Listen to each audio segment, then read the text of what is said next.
کبھی آپ نے سوچا ہے کہ ایک ایسا انسان جس کے ہاتھوں میں اقتدار ہو، جس کے ماتھے پر تاج ہو، جس کے حکم سے فوجیں حرکت میں آتی ہوں، وہی انسان اپنے ہاتھوں سے لوہا موڑ کر روزانہ کی مزدوری کرے؟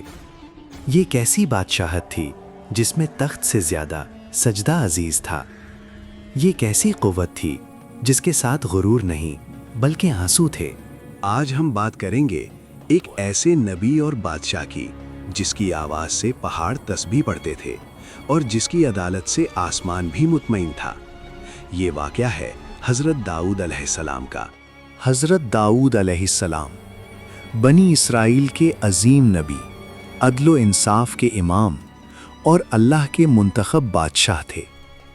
قرآن انہیں نبی بھی کہتا ہے اور حکمران بھی۔ ان کی زندگی ہمیں یہ سکھاتی ہے کہ اقتدار عبادت کے خلاف نہیں، بلکہ اگر نیت خالص ہو تو اقتدار بھی عبادت بن جاتا ہے۔ یہ داستان طاقت، عاجزی، عدل، توبہ اور اللہ سے قرب کی داستان ہے۔ بنی اسرائیل پر ایک اندھیرا دور تھا، ظلم بڑھ چکا تھا، جالوت جیسا ظالم بادشاہ لوگوں پر حاوی تھا۔ کمزور، خوفزدہ قوم اللہ سے فریاد کر رہی تھی۔ اسی دور میں ایک نوجوان بھیڑیں چراتا تھا۔ نہ اس کے پاس فوج تھی، نہ اسلحہ، صرف ایمان تھا اور اللہ پر یقین۔ جنگ کا میدان سجا، سامنے جالوت لوہے میں لپٹا ہوا، پیچھے بنی اسرائیل خوف سے کانپتے ہوئے۔ اسی لمحے حضرت داؤد آگے بڑھے، نہ تلوار نہ زرہ، صرف ایک غلیل اور اللہ کا نام۔ فضا میں خاموشی تھی، ایک پتھر چلا اور تاریخ کا دھارا بدل گیا۔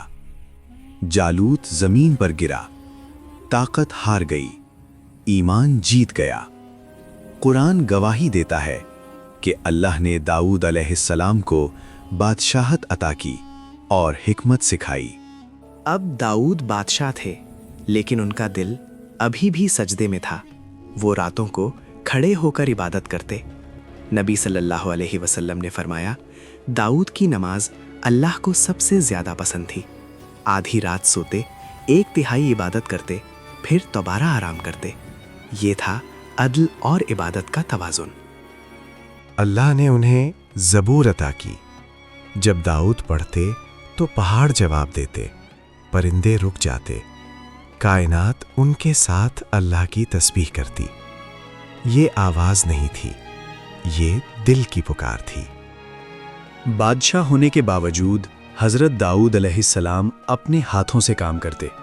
لوہا ان کے لیے نرم کر دیا گیا، وہ زرہیں بناتے اور اسے بیچ کر اپنا رزق کماتے۔ نبی صلی اللہ علیہ وسلم نے فرمایا، سب سے پاکیزہ رزق وہ ہے جو انسان اپنے ہاتھوں سے کمائے۔ داؤد علیہ السلام کی عدالت مثال بن گئی۔ امیر اور غریب ایک صف میں کھڑے ہوتے، نہ رشتہ نہ طاقت فیصلہ بدل سکتی تھی۔ یہی وجہ تھی کہ لوگ ان پر اعتماد کرتے تھے۔ یہ تھا اسلامی عدل کا نمونہ، جو بعد میں امت کے لیے مشعل بنا۔ ایک موقع پر اللہ نے حضرت داؤد علیہ السلام کا امتحان لیا۔ انہوں نے فوراً اپنی غلطی کو پہچانا، تخت سے اترے، سجدے میں گر گئے، آنکھوں سے آنسو زمین پر گرے۔ اللہ نے ان کی توبہ قبول کی۔ یہ سکھایا کہ نبی بھی اللہ کے سامنے سب سے زیادہ عاجز ہوتا ہے۔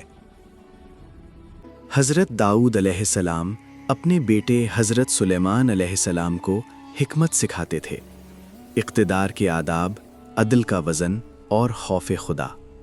یہ وراثت تخت کی نہیں تھی، یہ وراثت تقویٰ کی تھی۔ وقت گزرا، داؤد کی زندگی اختتام کو پہنچی، لیکن ان کا کردار زندہ رہ گیا۔ ایک نبی، ایک بادشاہ، ایک مزدور، ایک عابد، سب ایک ہی شخصیت میں۔ یہ وہ لمحہ ہے جب ہم رک کر سوچتے ہیں، کیا ہم طاقت پا کر جھک سکتے ہیں؟ کیا ہم اختیار میں آ کر اللہ کو یاد رکھتے ہیں؟ حضرت داؤد علیہ السلام ہمیں سکھاتے ہیں کہ اصل عظمت تخت میں نہیں، سجدے میں ہے۔ حضرت داؤد علیہ السلام کی زندگی ہمیں یہ سبق دیتی ہے کہ اقتدار آزمائش ہے، عبادت طاقت ہے، عاجزی کامیابی ہے۔ آج کے دور میں جہاں طاقت غرور بن جاتی ہے، وہاں داؤد علیہ السلام ہمیں عدل سکھاتے ہیں۔ اگر ہم اپنی ذمہ داریوں میں اللہ کو شامل کر لیں تو ہماری زندگی بھی باعظمت بن سکتی ہے۔